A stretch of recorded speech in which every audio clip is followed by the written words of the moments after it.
but otherwise I'm doing well. Okay, excellent. Yeah, so just just Mm. keep working through the stuff as it arises, and if you can get off those Yes. pills, great. Start maybe Yeah, I am off. doing more meditation every day. Yeah, and I've only taken the one. Okay. Yeah, now I do a lot of meditation. So I think that is, and all the other things, I think the other things are coming up, like you said. Hmm. So I have to deal with them and get rid of them and work miracles in my life now. Great. That's very positive conviction, because that's what the calling is of this, is to actually apply it in your own life and start turning things around and creating some really nice positive outcomes to help you as well as others. Thank you. Okay, great. Anyone else like to share anything? Sorry, Marie. Yeah? Can I just say quickly, if you want to just remedy from the homeopathic stuff is very nice for stress. I know it's not as good as breathing, but at least it's rescue remedy. Thanks. Thanks, Debbie. The course actually talks about sometimes using it calls things like pills and anything in the world that we use to fix ourselves. It calls it magic, and he says in I think it's chapter 2. He says magic isn't necessarily bad or evil. It's just not the highest. It's not the highest way. But Tilly's got to go. Okay. All right. Thanks, Tilly. Bye. Thanks for checking in. Sharing your miracle. Bye, Tilly. Okay. Bye. Sorry, everyone. Catch us in the recording. Okay. Catch it tomorrow in the Facebook group. Have a good night. Just to return to my point, in chapter 2, the course does talk about using magic, and that magic can be a temporary solution sometimes. So if someone's not ready for the full, because really your mind is so powerful that your mind can heal any condition. That's what the course is saying. Doesn't matter what physical illness or ailment it is. If you really go to spirit, that inherent power is so great that it, any condition can disappear instantaneously. And there have been many accounts of those kinds of miracle healings in the human history. Maybe you've experienced. I've experienced one, not myself, but there was a chap who was literally on death's door. He had I think it was stomach cancer, and we went and picked him up out of his. He was in a terrible condition. He couldn't move. He couldn't walk. He was so weak. And his sister, said, right, we're going to go save him. And she believed, and I believed, and we did this sort of healing process. We did holotropic breathing. She did some stuff, and he got better. He recovered. Wow. How does that happen? I mean, he literally was, you could see he was days away from death. He was that frail, and he recovered. So it is possible. But sometimes, if the person is not ready for it, or then the course says you can use these magic remedies. So that would be a pill, homeopathic remedies, etc. You can use these things because it serves you temporarily. But ultimately, what you're trying to do is get beyond needing, any of those kinds of remedies. Yeah. But, your mind can heal you completely. I'm not just talking about like, on a physical level. Okay, so you still need to brush your teeth, and you still, you maybe use cosmetics or whatever. But we're talking about, sickness and illness, and then using the remedies of the world to try and fix that is addressing the symptom and not really the cause. And the course is always saying that, the cause is in our minds. The cause is an aspect of our mind and our ego that actually wants to be sick. Because it confirms that you're weak, it confirms that you are lacking, confirms that you're not whole and complete and perfect, and so there's a psychological attachment to sickness, and that's why it arises and continues. So just bear that in mind. So actually, what you're trying to do is overcome all of this in kind of necessity to use a physical remedy. Of course, is pointing you beyond that. But in the meantime, you know, just it's fine. You do what you have to do, because it is a process, and the course does say that. All right. Anyone else like to share? I just thought to mention the rescue, because it's better than taking pharmaceutical drugs or anything like that. Exactly. It's a better magic. It's still magic, but it's a better solution. Better magic, yeah. It's better magic. I use that magic. It's better magic than using pills and antibiotics and drugs and so on. But ultimately, you know, if you really do this work, Marie, seriously, if you really apply yourself to this, if you do do meditation, and you start applying these techniques and the philosophy in your life, you will find that your need for pills and anything else just disappears. There was a lady named Robin. I'm sorry she's not here tonight. She said she can't make it because she's exhausted and she's got to get up tomorrow. But Robin did the course last year, and she was taking pills for stress headaches and bad back and neck pain. And after the course, during the process, she started giving it up, and she's given it up completely. She doesn't need any of those pills anymore. And this is a year later, so it really does work. Yeah. Okay, so shall we do a little? I think everyone's checked in. Hazel, promise we can never hear you. Okay, that's a bit better. A bit better tonight for me.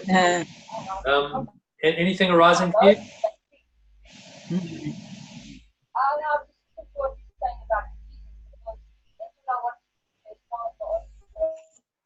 No. Can anyone hear? I can't hear anything. No, I can't hear it either. Hazel, we can't hear you. You're going to have to do something about your microphone, because it's too faint and garbled. So sorry for that. You can share stuff on the chat. You can write something. You can write it down in the chat if you want. But let's push on. Let's do a meditation, everyone. Just to kind of settle into the session, and then we'll do our discussion. So just as usual, sitting nice and upright, keep your back straight. I'm going to mute you all so we don't have any interference. Okay, so just trying to connect with your breathing as usual. Close your eyes, back straight, cup your hands in your lap. And just breathing in and breathing out. Nice deep inhale through the nose. Let the belly rise. And as you exhale, let the belly fall. Just tuning into your breath, sensations of your breath. So nostrils, notice how the air is flowing in and out through your nostrils. Notice the stomach rising and falling.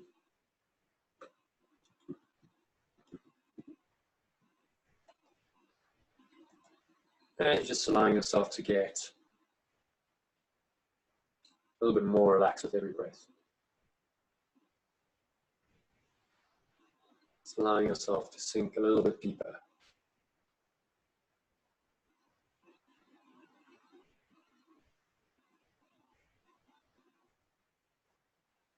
Just a really peaceful, calm, relaxed state. You can put a little bit of music on. You can listen to that. And just go a little bit deeper with every breath. And so just be aware of your mind's tendency to want to jump around, to want to think about the past, think about the future. Any of those thoughts come in, just gently letting them go by returning your attention, your awareness to the breath. Just focusing 100% on breath. Notice how the belly rises and falls, air flows in and out through the nostrils, and any other sensations. Just tuning into the body through this vehicle of the breath.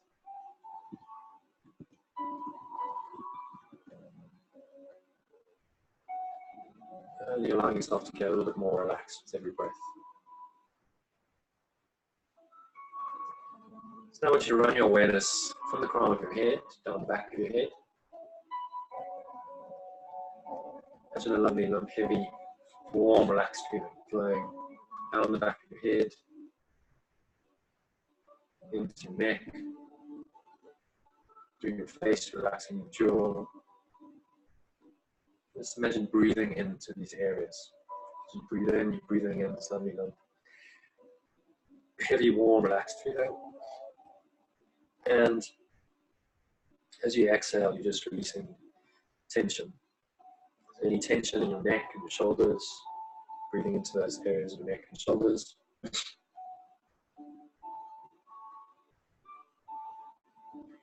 Breathing in relaxation.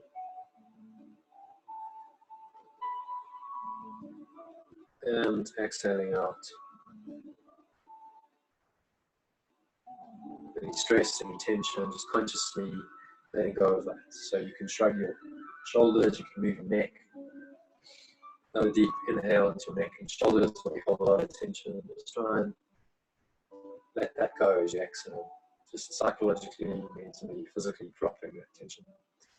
Let this lovely lump, heavy, warm, relaxed feeling flow from your neck and shoulders down through your upper arms, so through your triceps and your biceps, down through your elbows, your forearms, through your wrists, your hands, your fingers. Just feel the weight of your arms pressing into your lap. Your arms are completely enough, heavy, warm, and relaxed. You're getting more and more relaxed with every breath, just allowing yourself to sink a little bit deeper into this lovely, peaceful, calm, relaxed state of mind. Nowhere to go, nothing to do. Just breathe and relax and be completely 100% present. So let this lovely, heavy, warm, relaxed feeling flow from the tips of your fingers up through your hands and your wrists to your forearms, through your forearms into your elbows, on up into your biceps and your triceps, into the neck and shoulders again. Take another deep inhale, hold the breath briefly, feel any remaining tension there just dissipating, slowly and heavy, warm, relaxed feeling. Just releasing all that tension. Just drop your shoulders, shrug your shoulders, move your neck around if you need to. So your neck and shoulders are completely heavy, warm, and relaxed. Let this heavy, warm, relaxed feeling flow down into your back, middle back, and into the lower back, and through your chest, down into your stomach. So feel a lovely, soft, heavy, warm feeling in your stomach.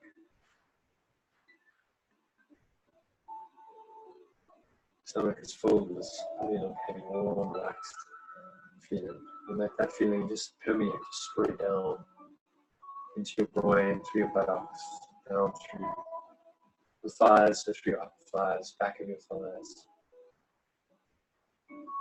down through your knees, into your shins,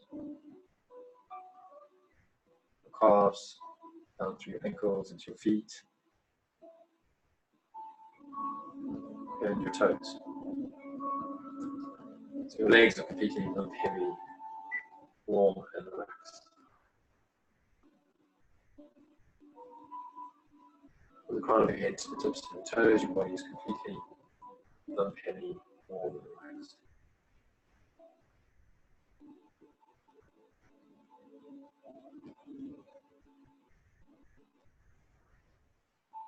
Nothing to do, nowhere to go, just breathe and relax. Let this heavy, warm, relaxed feeling flow from the tips of your toes up through your feet, soles of your feet, your ankles. At the same time as you feel this lovely, heavy, warm, relaxed feeling, just imagine a light, so golden or white light, flowing through every cell and every muscle of your body. So it's lovely, heavy, warm, relaxed feeling, and lovely golden or white light. Flowing up through your ankles, into your shins, through your calves, on up into your knees. Every cell and every muscle is full of this brilliant golden or white light. This lovely, heavy, relaxed feeling is just spreading through every cell and every muscle.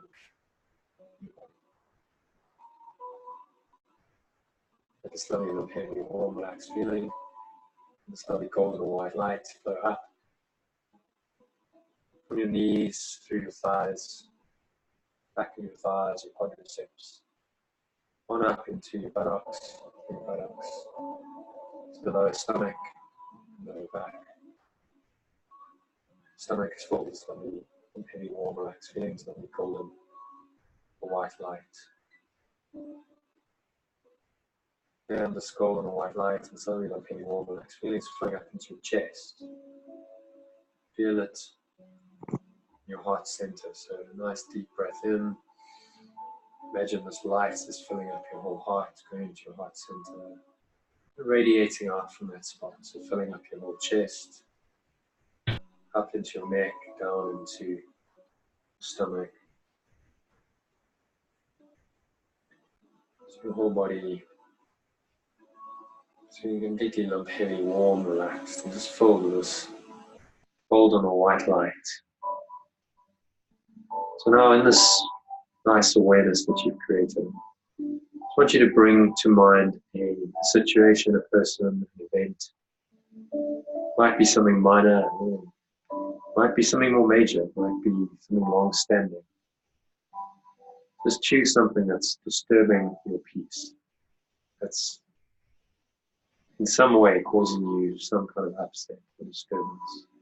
So that emotion could be anger, fear, jealousy, maybe even hatred, resentment, bitterness, guilt, and so on. Anything that's not light and free and open is a candidate for this. So just bring the situation to mind. And just tune into the thoughts and feelings. So just notice for 30 seconds to a minute. How does this feel? So how does this feeling that the thoughts of this person or situation, how does that feeling feel? What does it evoke in you? Just tune in to how that feels. Does it feel contracted?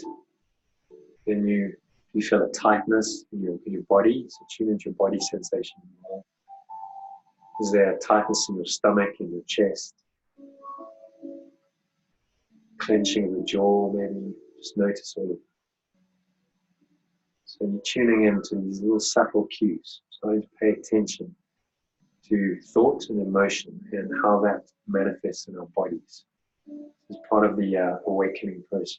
Start to really become aware of our own thoughts and feelings, our own state of mind.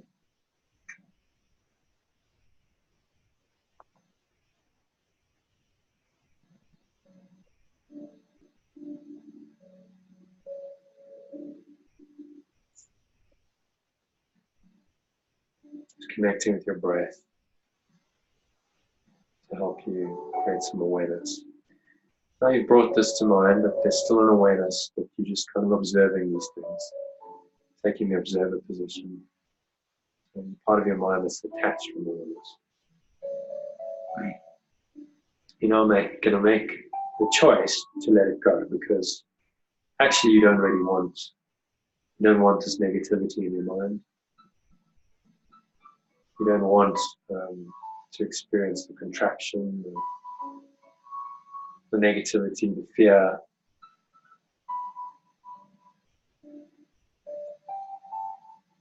Guilt, anger, whatever it is, doesn't feel good. So you make a decision to just let it go. To help you do that, you're just going to breathe in. Nice deep inhale into your heart. Breathe into your heart center. Imagine this light filling up your chest, flowing into that spot, filling up your whole chest, radiating out from that spot into your upper chest, and down into your stomach.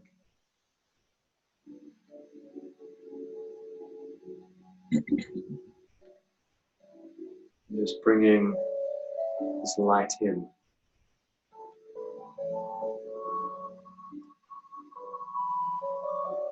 In the presence of the light, the darkness cannot continue. So imagine that light getting brighter, filling up your whole chest. Golden white light just intensifying and brighter, stronger. And in the presence of the darkness cannot continue. And so now as you exhale, deep exhale now.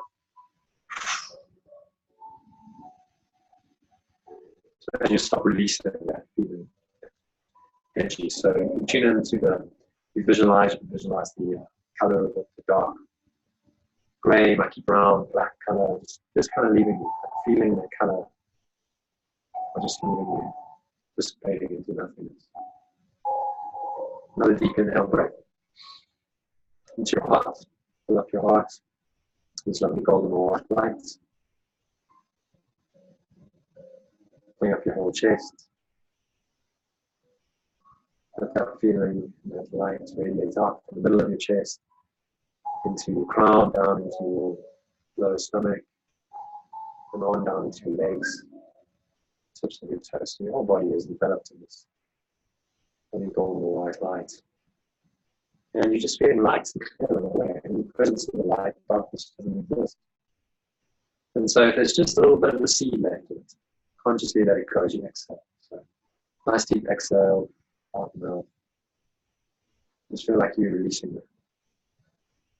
Just releasing that negative energy. You can visualize a dark grey or mucky brown or black energy. Even you just going into nothingness that it always was. And one more deep inhale. Breathe in the light. The light accentuating, getting more brighter, more intense. So imagine it radiating out from that spot. It's radiating out from your body, so surrounding your body with some golden or white light aura. And imagine sharing that light. Everyone in your house, everyone in the surrounding suburb, the city or town, even the whole country, the whole continent, and the whole world, and on out into the galaxy. It's not just the galaxy, the universe. Because the thing with this light is there's no limit to it. It's not like another dimension. So you can just connect with the light, and that's immediately everywhere. You're sharing it everywhere. So just feel that as you exhale. Imagine that light just expanding up with the breath. You sharing it with everyone and everything in the world and in the universe. That includes everyone in this group. We're all connected in the light. And just the personal process, take 3 normal breaths. Just normal inhales and exhales through the nose. And just take the opportunity to connect with this light. Just bringing the light back into your body, into your heart center. Just feel it there, sitting at the very core, the very center of you, center of your being. And it should feel nice, happy, comfortable, easy. There's no stress, there's no drama, there's no fear. And it's like, just is. Just connect with that isn't. Second breath, just give thanks for this process. For the indisputable fact that you can actually let go. It is possible to let go of any negativity and to find light, no matter what the situation is. That's apparently triggering the negativity.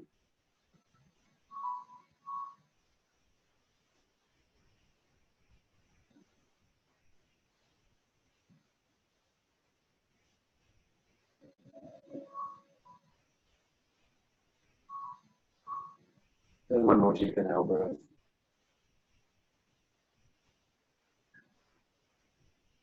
Connect to the stillness and the silence, which is really the same as the light. Into the music.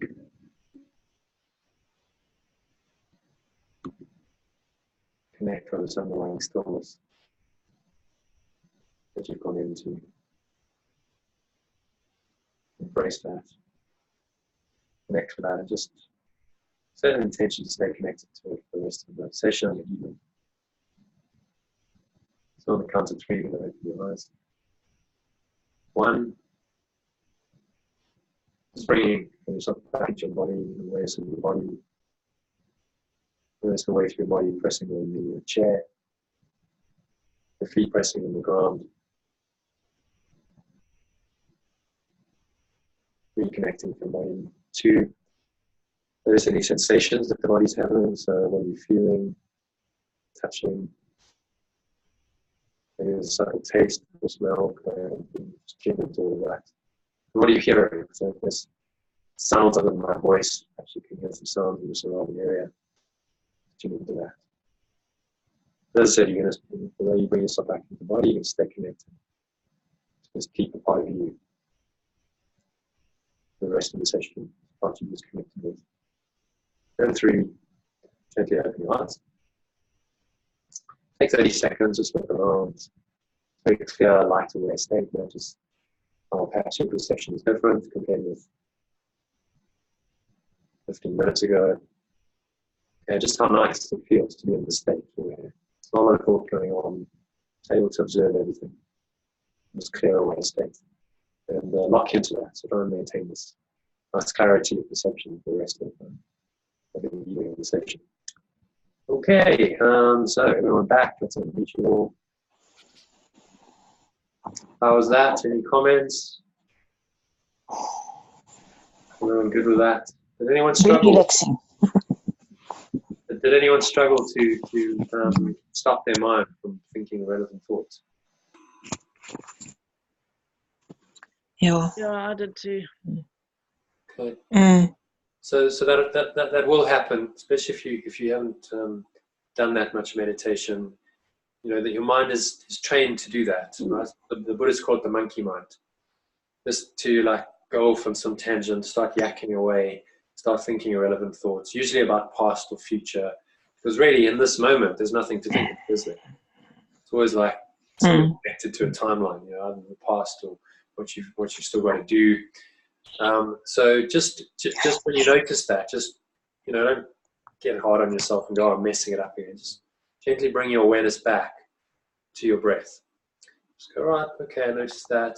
All I got to do is refocus on the breath and on this process, connecting with what is present, really. So your breath is present, your physical sensations, you're feeling, you know, things in your body. That's all present moment awareness.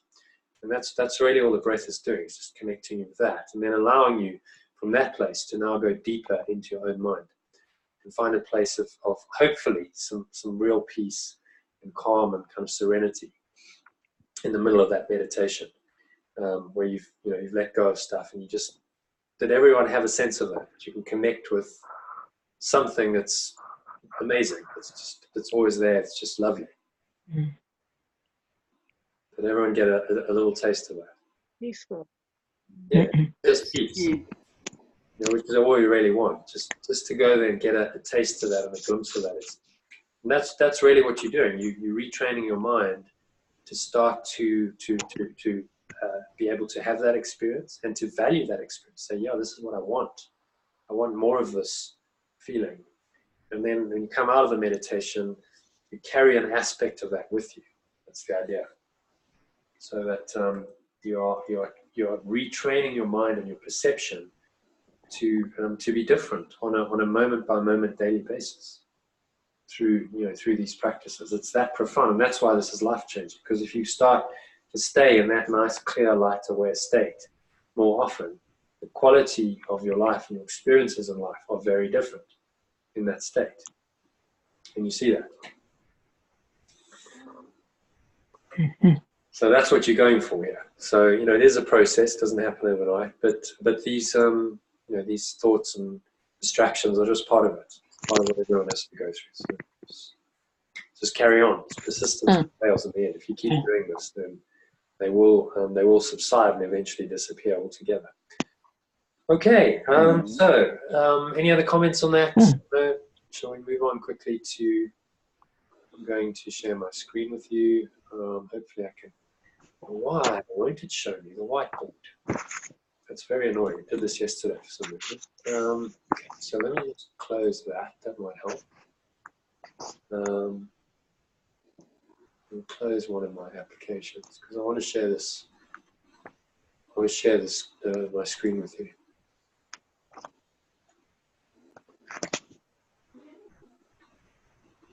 It didn't seem to be wanting to close. There we go. Okay. So let's try again. So what have we got currently? Windows Media Player. Let's close Capital. And then maybe we'll show. We'll zoom and we've got that. Okay. Let's check it out. Okay. Maybe not. For some reason it doesn't want to pick up. Which is rather annoying.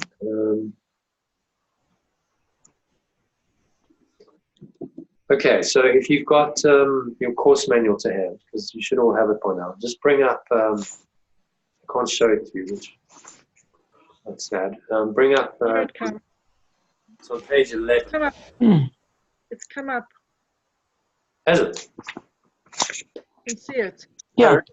Oh, well. I managed to share it. Right, okay. How did I do that? Oh, I'm viewing full screen. Oh, it's full screen. I think You I do it. shared it. Great. Yeah, I think I'm sharing it. What page are we on? Well done. We're on page 11, I think. Is it? It's the levels of consciousness. Levels of consciousness. Just scroll up. Oh, there we go. That's it. That page. This one. Yes. Yeah, that's right. Just focus in on that, and if you can zoom in a bit, that's great. Okay. Oh, done. How did you do that, Phil? Just clicked share, and then I chose the Right. page it was on. Brilliant. Well done. It wouldn't let me do it. Okay, so this map of consciousness is quite a useful tool. Some of you might be familiar with it. If you've ever read the books of Dr. David Hawkins, is his name? Anyone heard of him? Yeah, David's putting up her hand. David Hawkins. So he's written a number of books. The first one was Power versus Force. There were a couple of others, but Power versus Force is the most well-known one. And in that, he kind of outlined this map of consciousness. And the way they created this map of consciousness was through a process called kinesiology. Kinesiology is a kind of a muscle testing technique. So what they would do is they would stand, and someone would hold their arm out, and they'd go, okay, so and someone would be pressing on it, and they'd say, so what is and they go through these emotions. They'd say, what is if you just scroll down a bit, go to the bottom. We'll start at the bottom. Yeah. So at the base, it's despising, miserable, shame. Shame is the emotion, and there's all the kind of emotions and life states around that. They would go, okay, so what does shame feel like? And they do it on a scale. It's a scale of 0 to 1,000. And they muscle test people, and then let's say 15, and someone would sort of say strong, and then 20, and they kind of weaken. And they did this for thousands of times with different volunteers. And so they kind of established a scale from this kinesiology testing. And it actually works. It's quite amazing. If you want to test the kind of frequency or scale of an emotion, you can do this. You can connect with it, think about the thoughts and emotion, hold your arm out. And if someone presses down on your hand, if it's a weakening emotion, your arm will tend to just drop.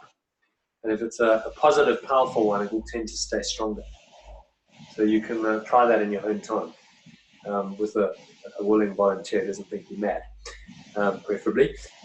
So at the very bottom of the scale, you saw was shame. The God view was despising. The life view was miserable, and the process is humiliation, and the results. So just go up. So just want to see what the process and emotion. So quite a comprehensive scale. Yeah, that's better. Just keep it like that, and you can see it all. So God view, life view, the level. You've got this long scale. Yes. Just something with the kinesiology that somebody can do quite easily. Yeah. Is if you stand and you hold something in front of you that you know you don't like, your body will move away from it. And it's something that you do like, it'll move towards it. It's quite an easy way of doing the kinesiology. Yeah. So the idea is that your body reacts to thoughts and emotion, and that you can start to measure that on some kind of scale. And that's how they built the scale of consciousness. And there's other scales. I mean, this isn't the absolute. There's a number of people who've attempted to create sort of a scale and a level. As far as I know, it's probably the most scientific version of it, because they actually did do thousands of muscle testing experiments to try and create this on people. So at the very base is shame. That's basically you're ashamed to be alive, and the process is humiliation and elimination. That actually you can't really sustain. Physical body can't sustain very long at shame, because actually you want to eliminate yourself. You feel like you don't deserve to be alive. On the next level up, it's God view is vindictive, life view is evil, and guilt. Guilt is the level, which kind of ties in with the Course's teachings in many ways, because guilt is the foundation of the ego. Guilt is the root of all evil. So when you feel guilty, you deserve to be. You think you deserve to be punished, and you think others deserve to be punished. And so the emotion is blame. Because remember, that's the projection of guilt that we all do to try and escape from it. And the process is destructive. The process is destruction. So again, it's a self-destructive emotion, because guilt demands punishment, and condemnation, and death ultimately. And so people stuck at these lower life levels are in not a very good state of mind, and their bodies and their lives start to show it. If you harbor a lot of guilt and shame, then it's very likely that you're going to get sick, and that your body simply won't last very long, because actually what you want to do, your mind wants to eliminate it. Then one level up is apathy. So apathy is just the level of, well, I couldn't really care about anything. I'm apathetic, and I'm kind of hopeless, right? There's a despair. You've abdicated, the process of abdication, given up on life. There's a despair. You're kind of apathetic about everything. You go, well, what's the point of trying, because nothing works? And the God view is condemning. That God which isn't very far removed from the previous level, vindictive, but at each level it's slightly higher, right? So there's slightly more energy available. It's slightly more positive energy. But as you see, all these energies are negative, right? So it's got a downward arrow, which means that this is a destructive, negative energy. Then going one up from that is 75, so that's grief.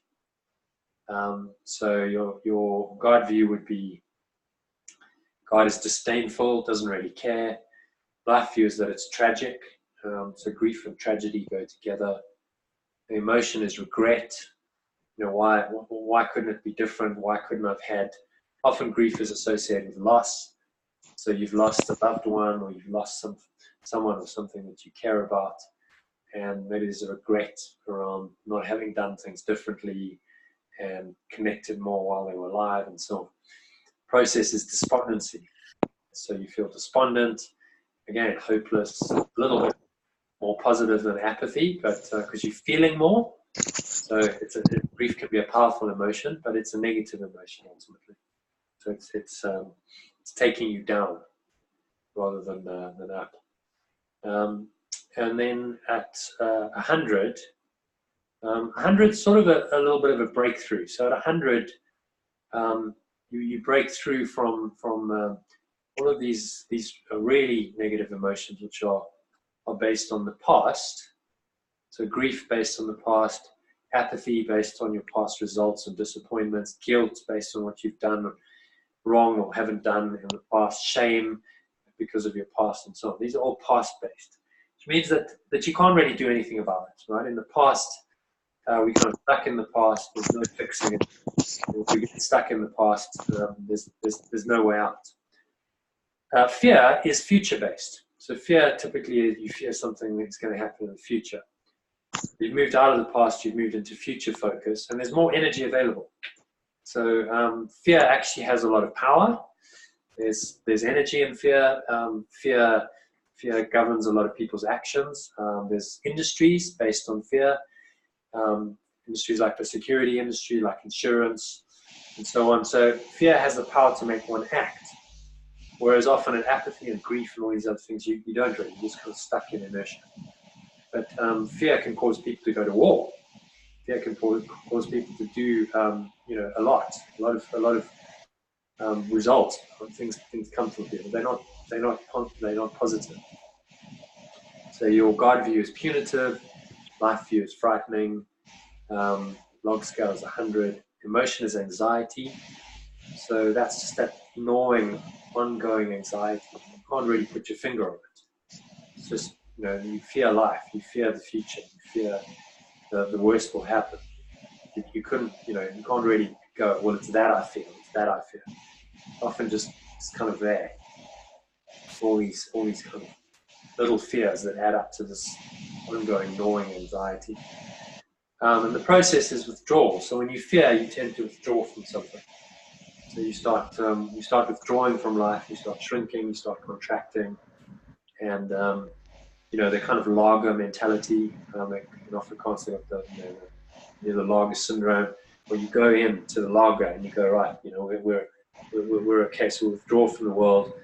And this was, in 1994, it was seen quite clearly. People would, hoard baked beans and stuff and say, right, we'll go into this lager mentality and, we'll be okay if we hoard our food. That's what fear does. And then above that, next level above is desire. So desire has got quite a lot of energy, even more energy. So desire fuels even more industries, even more commerce. You think about how marketing is done. It's done on the basis of desire. People want something. They are sold something because the marketer, the company says, if you buy this thing from us, then you will have something more than what you are, a more desirable state. And so you see this all the time, for instance, drink advertisements and car advertisements and so on, right? What they're doing is they're associating a better state, right? So, when you drink Johnny Walker or whatever the brand is that you care, then you'll be kind of slick and sophisticated and smooth and, successful in the world's eyes. And they show these pictures of these guys and, kind of got that air. And so what is that? They're marketing desire. And they're saying, if you drink our product, you will attain a better status, which people buy, sadly. People buy stuff because of this, even though it's absolute nonsense. What, so drinking alcohol is going to make you cooler? It's just not, no, it's going to make you drunk. That's what it's going to do, which isn't actually very cool. But, this is how industries, how commerce works. So when you start to become aware of the scale, when you start to become aware of these levels and these emotions in yourself, craving is the emotion in this case, and enslavement is the process. So this is addiction. You become addicted to stuff that you think you need outside. The addict is enslaved by the addiction, and whether that's a substance like alcohol, drugs, or whether it's shopping, or whether it's watching TV. When you start to crave it, you can't do without it. And then you're hooked in, and then whoever's got you has sucked you in, and they're like, right, now I've got a repeat customer, and I can sell you that over and over and over again. Because you keep buying just to fuel this addiction, but you'll never be satisfied. It's just this ongoing craving. So, the person who's in desire always wants more, and when they get more is never enough, and they've got to have more and more and more. And it's kind of what our society is largely made up of. Those two energies, fear and desire, really run our society on a large scale, and they account for literally billions, trillions of dollars of commerce around the world. Fear and desire, people, these are powerful emotions that move people to take action. And marketers know that. So when you start to become aware of this, it does empower you. The scale can really start to help you. The reason I've incorporated into the course is it can help you to become aware of what's going on in your mind. So by bearing this in mind, you can kind of go, okay, so I'm in designer. What does that feel like? I feel like I'm in craving. I feel like, and then you can kind of stop yourself and go, is that really what I want to feel? And do a little letting go process. And the moment you start to let go of these emotions, you must be at a higher state, because you have to be somewhere on the scale. So every time you let go of a lower emotion, you move up to a higher state. So the next one is and by the way, you'll notice that the God view of a desire is denying. That God actually denies you your desires. So you desire, but you never really get fulfilled. And so your God view is that, God denies you, and no matter how much you try, you're never really going to get satisfaction, right? It's even in popular culture. The Rolling Stones. I can't get no satisfaction, and I try, and I try, and I try. It's that on and on, trying to get satisfaction, but you can't fulfill yourself. That's the price of desire. And interesting, we've talked about Buddhist principles before. Buddha saw this. He saw that desire was the source of all suffering. That actually, if you desired, you would continuously be denying a higher aspect of yourself. You'd be disappointed, and you'd be in this craving and this enslavement. Moving up one, so anger. Anger is the next level up, and anger has more energy than desire. And so anger can be addictive, can't it? If you know people who often get angry, they do it because it gives them power, doesn't it? You realize if they get angry, everyone's like, oh, suddenly, they get an apparent power, and they get a rush from that. And that anger and that aggression translates into apparent power, right? To affect people. They've now got power over people. People fear them. And they kind of go, oh, this is cool. Like, I get angry, and people respond, and I'm in a power position. And so that energy becomes addictive. And it's quite a powerful energy, right? Anger has caused wars. Anger causes all kinds of conflict and violence in this world. And so it does stuff. Anger is not apathetic. It goes out and it does stuff. And there's an illusion that it's powerful because it's getting stuff done. But it's negative stuff. It's destructive stuff. So a good example of pride and anger, pride's the next level up, was Nazi Germany. Hitler and all his Nazi cronies were really at that level, right? Anger, a lot of underlying anger, because they'd had this they'd been beaten in the previous war, and their pride had been humiliated, so they dropped down to anger. They were going to restore their pride, right? They were going to restore German pride, and they were going to do that by going out and conquering, showing just how great Germany was, because they were going to conquer the world. And that all seemed to be quite positive in that time. Right, people got sucked in by it. There were these mass rallies where everyone was like, and suddenly the country seemed to be working, fueled by these energies of anger and pride. But in the end, what did it lead to? It led to mass destruction, didn't it? Because they went down this road, decided to attack everyone out of aggression. Right, we're going to go conquer the world. Hatred, anger, God view is vengeful, life view is antagonistic. And all of that stuff, it's a boomerang. So they projected that out, and the whole world said, right, you're going to attack us, or we're going to attack you back. And, there's more of us than you. And so eventually, the Allies won the war, and the whole thing just imploded. Germany just imploded. All that anger and pride, which is false, just couldn't sustain. So there's a very good example in history of, just why these emotions are unsustainable. And any person or any regime that is rooted in anger and pride will not last. Okay, history has shown that. British Empire was at pride, didn't last, has to go because it's not sustainable. That energy is not sustainable. Donald Trump has to go. He won't last because pride and anger are his dominant emotions. So let's hope he doesn't win the next election, but maybe he will. But then after the next one, he'll be gone. And his legacy will be, well, actually, he was a pretty useless president. So it doesn't last, fortunately. The only things that are sustainable are anything above 200. So above the level of pride, which is indifferent, God view is indifferent, life view is that life's demanding, emotion is scorn, process is inflation. So this ego, typically when people say someone has got a big ego, this is what they mean. This is the sort of common understanding of what ego is. Big ego, pride, full of himself, blowing his own trumpet.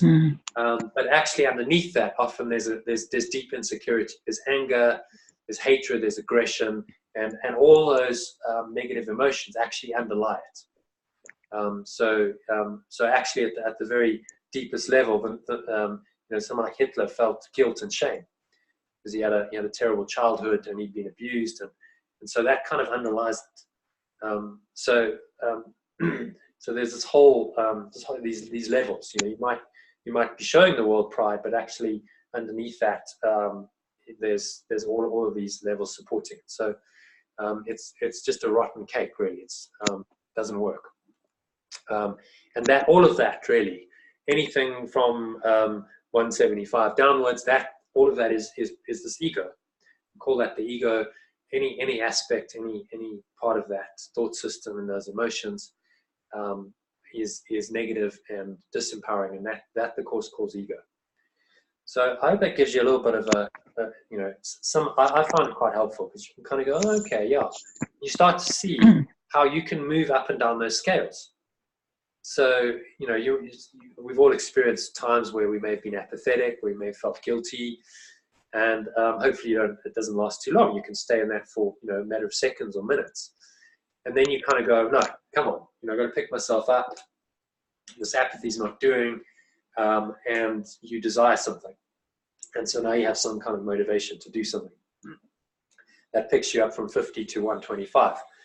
And a lot of personal growth, like I've criticized personal growth, but it does have its place, because if you're sitting down in apathy and guilt and grief and these very disempowering emotions, you actually need something to pick you up. You need to be like, right, I'm going to desire something.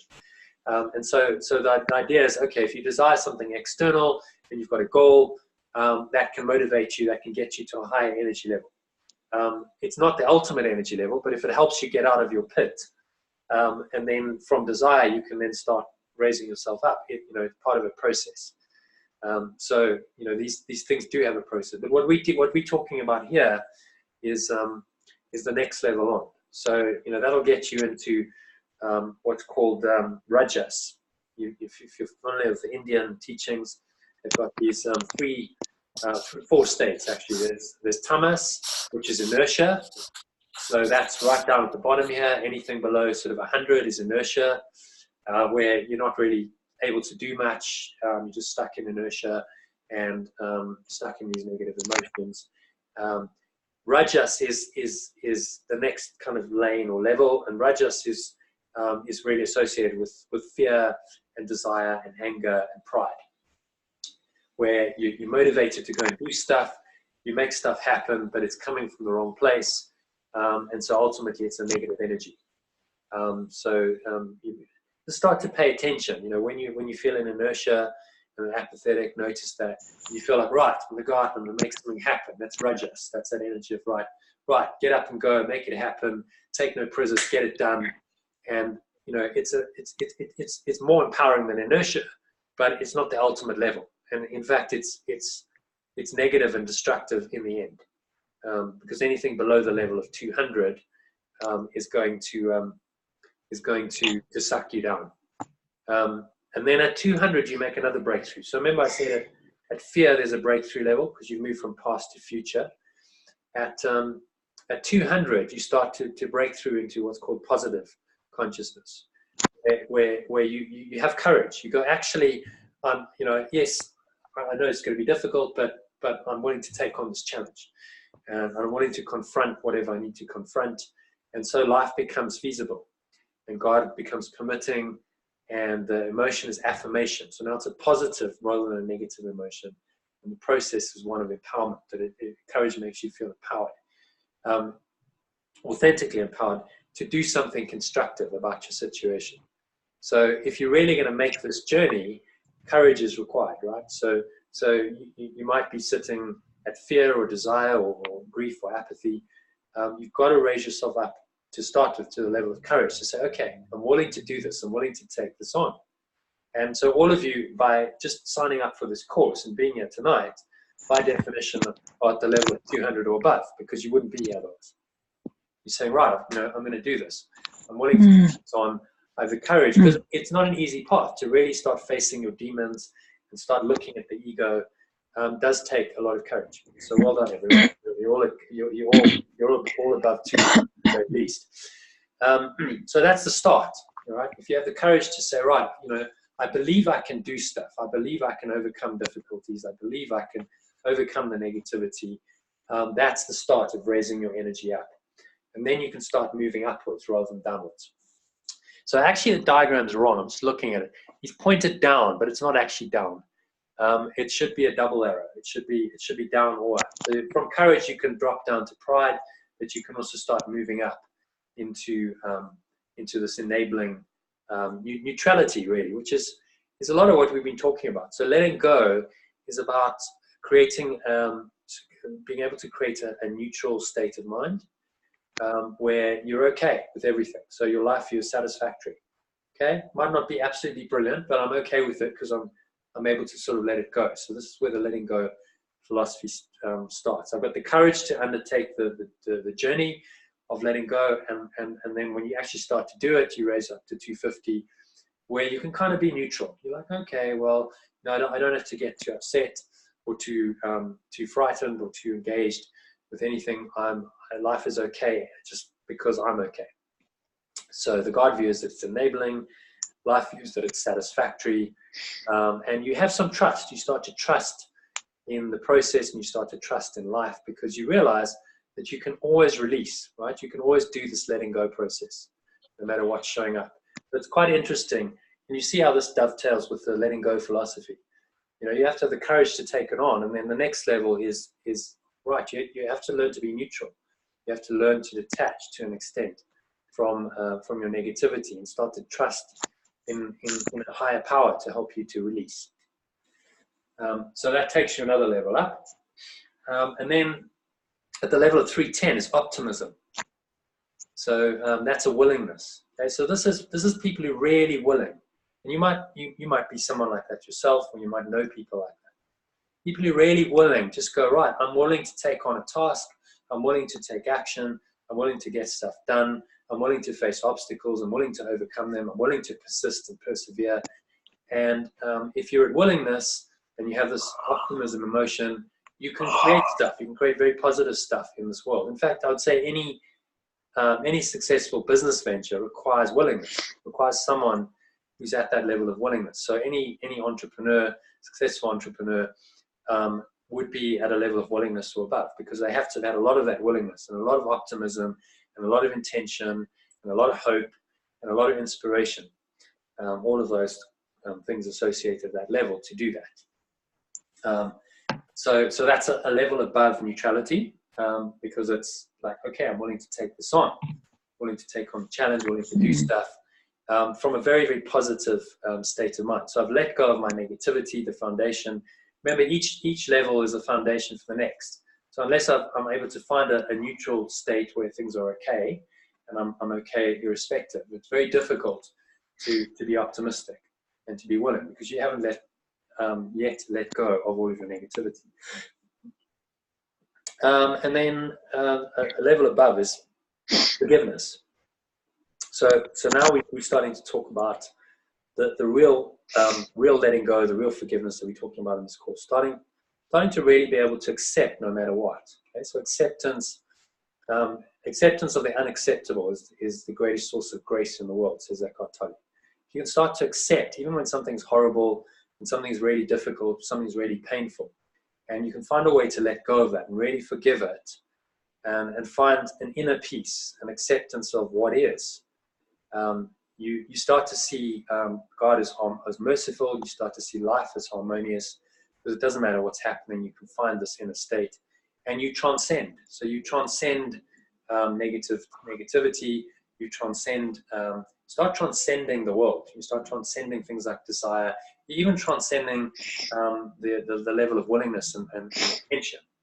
Right. So forgiveness is on another level above that. Can you see that? It starts taking you up into a very spiritual domain or dimension. Any questions so far, by the way? Because I'm rattling on merrily. Everyone kind of getting this? Yeah, all good? All good. Okay. Yeah. Then the next level up is understanding, is reason, sorry. And the emotion that goes with that is understanding. Process is abstraction, so it's a very high level of abstract understanding. The life view is that it's meaningful, that there's meaning in reason, and God view is wise. So it's all about wisdom and knowledge. So a lot of the great minds and great thinkers of history were calibrated through this process of kinesiology at between 400 and 500, the level of reason. So Einstein, for instance, a Galileo, a Newton, these are people who have a high level of reasoning, high intellect, really searching for abstract meaning, going into things like relativity and what's the meaning of the universe and time and space, right? High level thinking, which is part of this process of starting to abstract or detach yourself from this world, right? Going into thought itself, right? These are the philosophers, the scientists, great intellects, great minds of this world. That's part of a process of raising yourself up to the level of love, which is the next breakthrough level. So we had breakthroughs at 100, at 200, another breakthrough at, I'd say you could call forgiveness a breakthrough as well. So that's another kind of mini breakthrough. And then love is a major breakthrough. So if you can attain that level of love, you start to see God as a loving God, that life is really benign. So underneath whatever negativity and fear and hatred and all the effects of that in the world, that there is actually this transcendent love, and you start to connect with that and live through that. The emotion is reverence, so there's a deep reverence for life itself and everything that's a part of life. So you start to revere everything just because it's a part of the life that is you. And the process is revelation. So you start to see, love is a revelation. You start to see beyond the negativity of the world and beyond the ego. And when you start to see this, it is a revelation. Your whole perception changes, your beingness changes. And according to David Hawkins, there's only something like 4% of the population, 0.4% of the population will ever get to 500 or above. Quite how they do this, I don't know, but that's just what he says in his book. I suspect it's probably actually less. Because how many people do you really know who are, loving, benign, have a reverence for life? It's an unusual state of mind and of being, typically associated with very holy men, religious men, saints, etc. Operate at the level of 5 and above. But all these states are available, right? So anytime you feel a real deep connection to love or to someone in that state, then you're in that state, and you can be in that state, and then the next moment you could drop down to pride. It's possible. It's like, you're in a different state, different thought, different emotion triggers it. What you're trying to do is obviously raise yourself up the scale and stay in the higher levels consistently. But it's very difficult to stay, in a state of unconditional love. This is unconditional love, state of unconditional love all the time in this world, or above that, serenity. So above that, at 540, you get the emotion of serenity. The level is joy. You feel just a joy in life. The God view is that it's one. God is one. Life is complete, and the process is transfiguring. So you transform, you transfigure yourself into a very different kind of human being. And if you're in joy, then you're starting to get to again higher reaches of human potential. But you can access any of these states; they're all available. Right? So start to pay attention to okay, so what states am I in, and where would that put me on the scale of consciousness? And then above that is peace. So God views all being, life view is perfect, because if everything's perfect, then you're at peace. Log scale of 600, emotion is bliss, process is illumination. So now you're starting to get into the territory of the yogis and the mystics. These are people often who don't really need to do anything, because if I'm in bliss, I'm at peace, and my inner state is perfect and I'm complete, then why move from that? Why go anywhere? Why do anything? It's kind of interesting. At the top end of the scale and the bottom end of the scale, you get similar behaviors, but for very different reasons. So someone in apathy might be sitting there and doing nothing, and someone in bliss might be sitting there and doing nothing for a lot of the time, but actually they're very different inner states. So the yogi blissing out and the person who's in despair and just sitting and doing nothing are in a very different emotional state, although their behavior is the same. So don't be confused by that. And then at 700 to 1,000, it's enlightenment. So the God view is the God is the self. You are one with that. You've merged your mind, your consciousness with that. So Jesus put it as I am one with the Father. It's that idea that yourself is merged with that ultimate energy, and you identify with it completely. Your life view is just is. Right? It is. God is. What else can you say? Right? There's an isness. The isness of your being is just there, and you're in it all the time. You know that you cannot lose it. It cannot leave you. It's your essence. It's your source. It's who you really are. So how can you really lose that? Emotion is ineffable. That means it's indescribable. You can't really say what it is. It's just indescribable bliss, beyond bliss even. And the process is pure consciousness. So it's just connecting with that absolutely pure essence, this very source of consciousness, which of course called spirit or God, and that becomes your reality. And if you're in that state, then nothing else really to be or to do. You've attained the top of the tree. So people like Jesus and Buddha, Krishna, and so on attain this state in their lifetime. And the idea is if you attain that and you stay there while you're here, you can you simply won't need to come back. That's the highest a human can go. Beyond that, you simply won't be in a human form, because the human form relies on these lower energies and lower emotions to continue. So that gives you quite a nice kind of roadmap really for this. This is what the levels of consciousness are, which level precedes others, and you can use this to just start to create more awareness. So if you're feeling sort of a craving type energy, you can go, okay, well that's 125, that's desire. Okay, it's negative. I know I need to shift out of this. Okay, so how do I shift out of this? Next level up would be anger. So maybe you've got to take yourself up emotion by emotion. So maybe for a little time you get a little bit angry, right? And then pride, and then So actually, you could use this as a way out of any negative emotion. Just climbing up the ladder by running through thoughts and emotions that are on a higher level to get to courage and then so on up. Or it just could be a tool to trigger your awareness to go, yeah, okay, I know I'm in desire.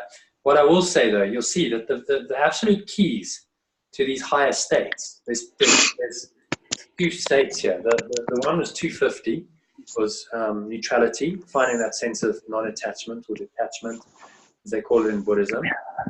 So that breaks you through into the next levels. And then forgiveness. Forgiveness is the underpinning of these higher levels of reason and love and joy and peace and enlightenment.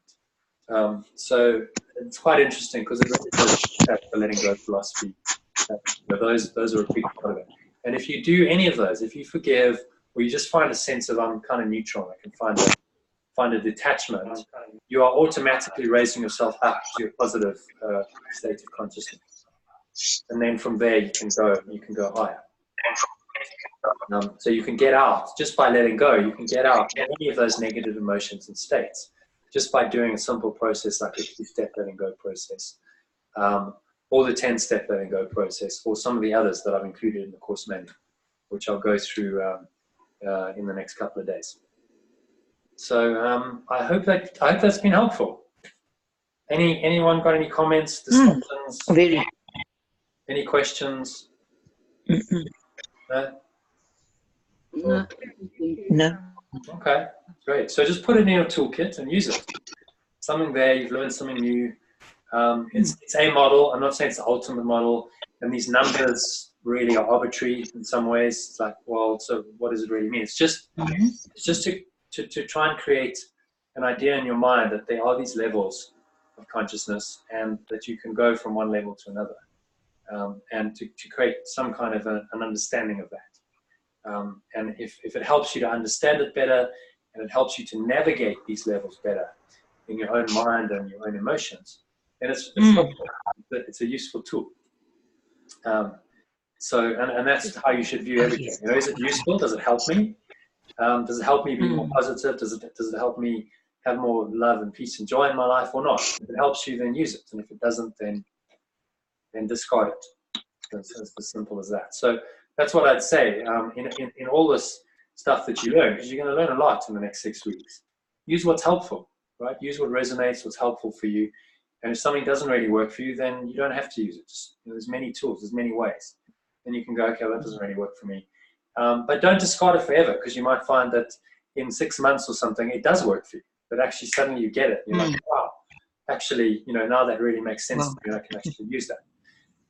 So you've got this manual for life. You can keep referring to it, and you know, using the tools and the techniques and the information in there to help you. Okay, I see he's printing it. You're printing it, Phil. No, I want to print that date. Hang it up. Yes, yeah. It's worth having. It's a very good thing, that. Yeah, it's just having these tools to remind you, because it's so easy, you know, to hold this all in mind all the time. But if you've got it on the wall or whatever, and you can laminate this. In my retreats, I used to print it out and laminate it. So you can get it laminated, put it on the wall, or keep it next to your desk or whatever. And it's just like a check thing. It's like, okay, so where am I today? And you kind of go, okay, well, yes, I'm feeling fearful. Okay, well, hey, that puts me at 100. That's not very good. All right, let's do a quick process to get out. So it becomes a catalyst for doing something different. Because remember, the letting go process is based on two things, really. There's only two things, two aspects that you need to master. That's why the very base of it, it's a two-step process. It's first of all awareness. So if you're aware of the negativity, that's step number one. And most people at these lower levels are not aware, are they? So they're not aware that they're in shame or guilt. They're not aware that they've got grief. It's all consuming. There's nothing that's able to kind of go, hang on, I can zoom out of this, and I can start from another part of my mind to look at this and say, yeah, okay, so, you know, I've got grief going on. That awareness is what you've got to cultivate, because that awareness will pull you out of it. Because if you don't have the awareness, well, where can you go? You're just stuck in it. You think that the emotion is you. You think that the guilt and the apathy and the grief is you. And the more you become identified with that, the more hopeless it becomes, because that's now your identity. And there's no way out of an identity that's permanent. But a higher awareness gives you the ability to look at it and say, well, okay, that's not me. Because obviously there's a part of my mind that can look at this and go, oh, that's interesting. You're in guilt now, or you're in grief, or you're in fear. So there must be a part of my mind that is not that. So that's step number one, is to start cultivating that awareness. And all these practices like meditation and breathwork and stuff do that. And then step two is just to make a conscious decision to let it go, which immediately you do that, takes you to courage and to the next level, which is neutrality. A kind of a detachment. Yeah, I want to just be detached from it. I want to be okay. You said it yesterday, Phil. You said, or was it the day before? I can't remember. You said, no, I think it was yesterday. You said, no, I had a situation where the ego tried to overwhelm me, and I just kind of went, yeah, you know, I was just aware of it, and I just kind of detached from it. And that's really that process of just going, yeah, I'm aware of it, and I can just kind of let it go. And immediately then you're at 250. And that's a great platform for now going, okay, now having done that, I can move into optimism and willingness, and I can really, you know, do something constructive and positive with the rest of my day. But if you can't do the letting go, then, you know, you get stuck in a low level, and that's not an empowering. It jumps right up to joy and peace. Yeah. And so, you know, if you play with the scale, you can find, okay, I can actually move quite quickly right? So instead of being stuck in a negative emotion for a long time, you start to develop the ability to go, okay, so I'll do a 2-step letting go process. I'm in fear right now, I recognize that. Do the process. Immediately I've let go, and I find some kind of letting go. I've moved up to a level of, say, 250, and that could take a couple of minutes. And then if you just kind of deepen into that meditation, you could find a genuine level of forgiveness, 350, and you might even start to touch things like love and serenity. And that can all happen in a single little meditation session of 5 minutes. So that's why these, these little breath breaks and stuff I send you are powerful, because you're just going, right, recalibrate, go from wherever, maybe some activities come in, and using that process, simple process, you can now jump up, 200, 300, 400 levels. Boom, 400 log scale, whatever you want to call it, into a much higher, more positive emotion. And that can happen in a matter of minutes. So it starts to become quite powerful and quite inspiring when you see that. And you go, hey, like, I could do this. Like, I'm not stuck in here. I could just do this. And 2 minutes right now, okay, so I'm feeling better, more detached, so 250. Okay, so now maybe I can move into willingness. So what do I have to do? Okay, maybe there's something that was bugging you. And now you find a renewed source of inspiration and energy just because you've let go. So that's the power of letting go. You're connecting with a source, your true source, life source, that's inexhaustible, that's so powerful. And you just start to experience it at these different levels in different ways. And that's all the scale is doing. So, sometimes you might feel optimistic, other times you might feel forgiving. But you're starting to play with these positive states, and you're starting to rewire your mind and your body to start to go, yes, I can accept this, and I actually like this state. This is what I want. I don't want the negatives. I don't want to be in those negative states and energies. I want these higher states. And you're literally rewiring your whole system, mental, emotional, physical, to these new patterns when you do this work. It's enormously powerful. And if you start to rewire your system, your brain, your neural networks, your biochemistry, the whole thing starts to get rewired. This is how these enlightened beings do it. And then they literally almost shine with illumination because they've rewired everything through this process. And that's how powerful your mind is. And when you start practicing these kinds of techniques. So I hope that's been helpful. And you can use it. Please post any comments in the Facebook group. I see no one's really doing the Facebook group, but it's there for you guys. I'm not good at Facebook. Eh? You don't do that. Okay, be better. Okay, thanks, Jono. Thank you, Jono. No, I'm Okay. not good at Facebook, sorry, but I'll post the audio, and please make comments and any questions and stuff. Okay. All right, shall we just do a 1 minute closing? Okay. Yeah. Okay. Thank so you. Close off. Just nice deep breaths. Take a few deep breaths. Close your eyes. Just connect with that source, that essence again, which is always there. And maybe you can just calibrate yourself quickly and go, so where does that feel? So where would I be on the scale then with that feeling? Take another nice deep breath and anchor that. Smile, just give thanks for the sessions, information, this whole process that's helping you to transform your mind and transform your life. One more deep inhale breath. And just set an intention to carry this more positive feeling and thought into the rest of the evening and to bed, and wake up with it. So tomorrow you wake up with this nice, happy, positive feeling, whatever level it is, and you continue on until the next session. And when you're ready, open your eyes. Thank you, everyone. So if you have some time before bed, go do your bedtime reading. You all got my email, okay? Yes. Email's there. All the Yes, links Peter, are there. thank you. Go do your bedtime reading. Listen to the past sleep track. Did you manage to do the downloads, Debbie? I haven't done them, no. Okay. But So I if you wanna do it on a just PC, email me. if you do it on a PC, it'll open up a new page and it'll start playing the track. And if you right click or anywhere on that page, it should pop up a menu and give you a save as option. Oh, To use Google Chrome, depending on which browser I you can do, yeah. Whichever Okay. browser. Google Chrome is save as, and the others will have a similar command. Save as, and then that'll pop up a window which will allow you to save that file to your computer, and you just choose the file. Fantastic. Thank you That so you're on. much. Yeah, I'll do and that. then you've downloaded, and you can transfer it to any device, your tablet or phone or anything. You should also be able to download it on your phone, but that's a bit trickier because you can't right-click. So on a phone, there should be 3 dots. Yeah.